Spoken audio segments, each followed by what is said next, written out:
የአክብሮት ሰላምታችን በያላችሁበት ይድረስ። የተወደዳችሁ የአዲስ ፖስት ቤተሰቦች እንደምን አላችሁ? አዳዲስና ወቅታዊ መረጃዎችን ይዘን መጥተናል። በቅድሚያም ዋና ዋና ጉዳዮችን እናስተዋውቃችኋለን። ከ20 በላይ ከፍተኛ የብልጽግና ባለስልጣናት ከስልጣን መባረራቸው ተሰማም።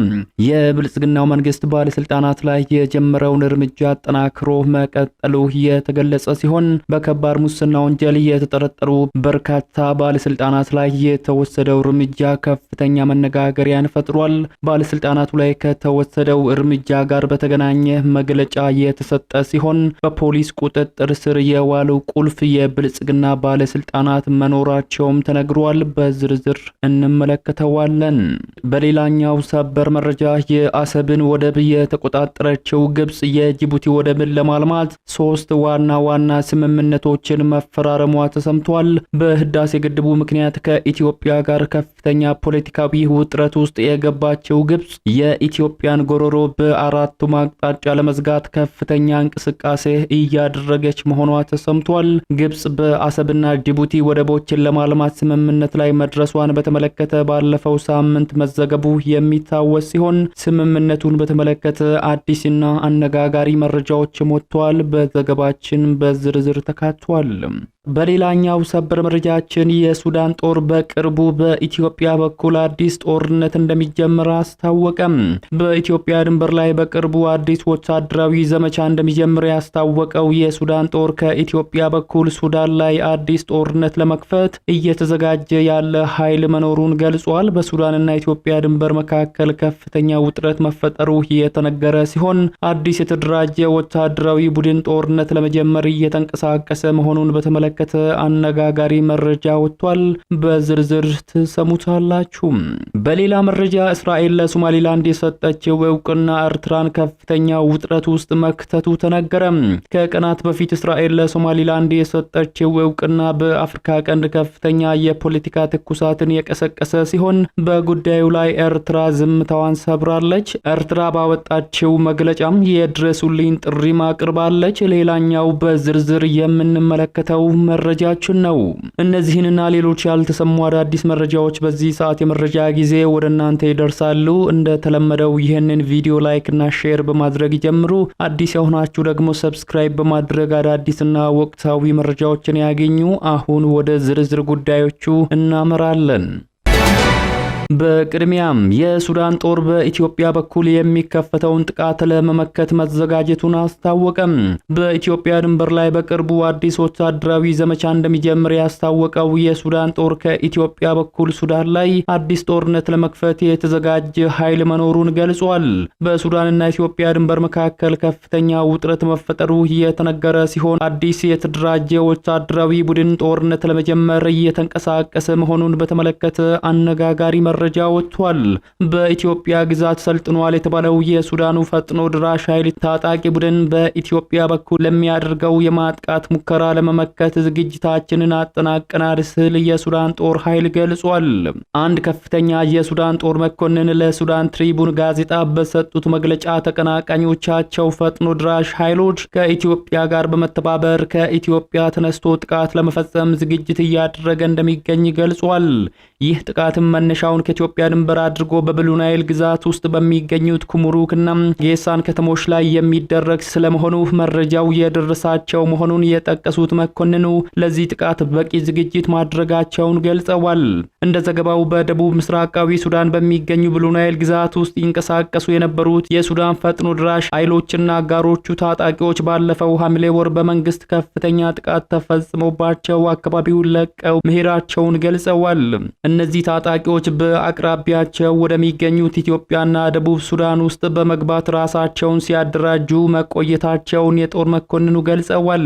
በኢትዮጵያ ውስጥ የተደራጁት እነዚህ ታጣቂዎች በሚቀጥሉት ሳምንታት ውስጥ የመልሶ ማጥቃት እርምጃ ለመውሰድ በዝግጅት ላይ እንደሚገኙም ገልጸዋል።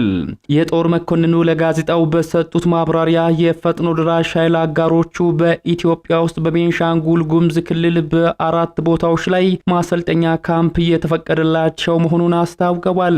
ቤንሻንጉል ጉሙዝ ክልል ከሱዳን ከብሉ ናይል ግዛት ጋር በድንበር እንደሚዋሰን የጠቀሱት መኮንኑ በተፈቀደላቸው ማሰልጠኛ ካምፕ ውስጥ የሚገኙት የፈጥኖ ድራሽ ኃይሎች የኢትዮጵያና የደቡብ ሱዳን ቅጥረኛ ወታደሮች ናቸው ብለዋል።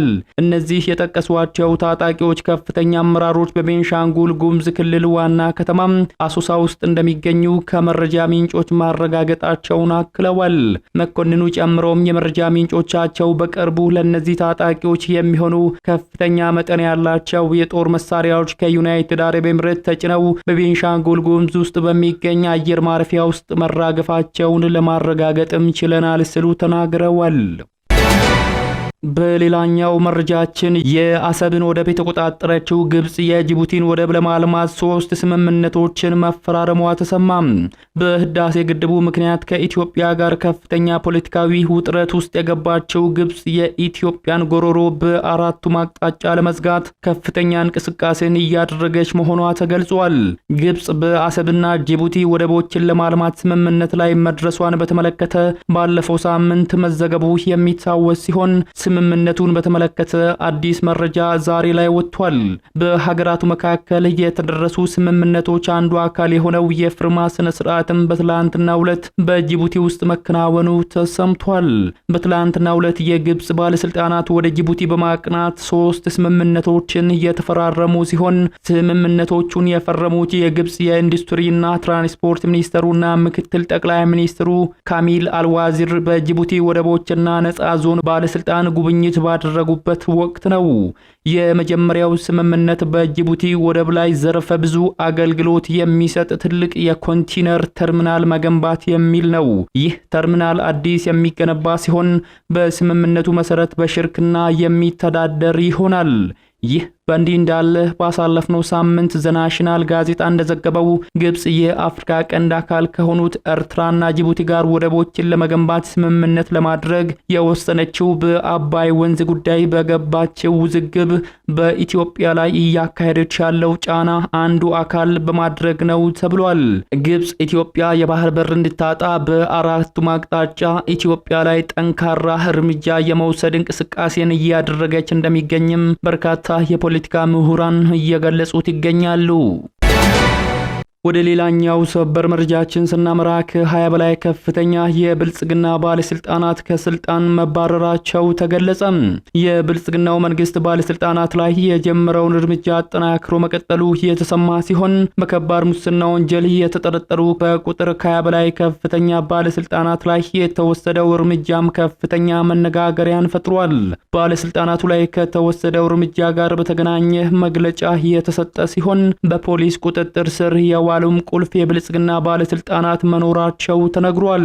የአዲስ አበባ ከተማ አስተዳደር ገቢዎች ቢሮ ባለፉት 5 ወራት ውስጥ ለግብር ከፋዮች ተገቢውን አገልግሎት ባለመስጠትና ኃላፊነታቸውን በአግባቡ ባልተወጡ 179 አመራሮችና ባለሙያዎች ላይ ጠንካራ እርምጃ መውሰዱን ገልጿል።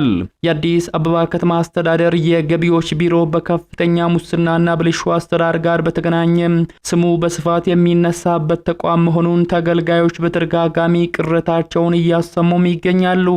በተቋም ውስጥ ተንሰራፍቷል የተባለውን የሙስና ወንጀልን ለመከላከል የከተማ አስተዳደሩ የገቢዎች ቢሮ ሰራተኞች በሚጠቀሙበት ዩኒፎርም ላይ ቁጥጥር የሚያደርግ የሴኩሪቲ ካሜራ ማስገጠሙን መግለጹም የሚታወስ ነው።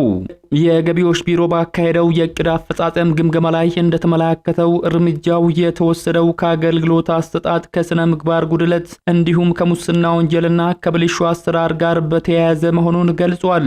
በወቅቱም የቢሮው የሞደርናይዜሽን ዘርፍ ምክትል ኃላፊ አቶ ሙሐመድ አብድራሂማን እንደገለጹት ከዋና መስሪያ ቤት ጀምሮ በሁሉም ቅርንጫፎችና ወረዳዎች በሰርቪላንስ ካሜራ በምስል ተገልጋይና በዕቅድ አፈጻጸም ጥብቅ ክትትል ሲደረግ ቆይቷል ብለዋል። በዚህም መሰረት ኃላፊነታቸውን በአግባቡ ባልተወጡ 20 ባለስልጣናትና አመራሮች እንዲሁም 159 የተቋሙ ባለሙያዎች ላይ አስተዳደራዊ እርምጃ ተወስደዋል ብለዋል።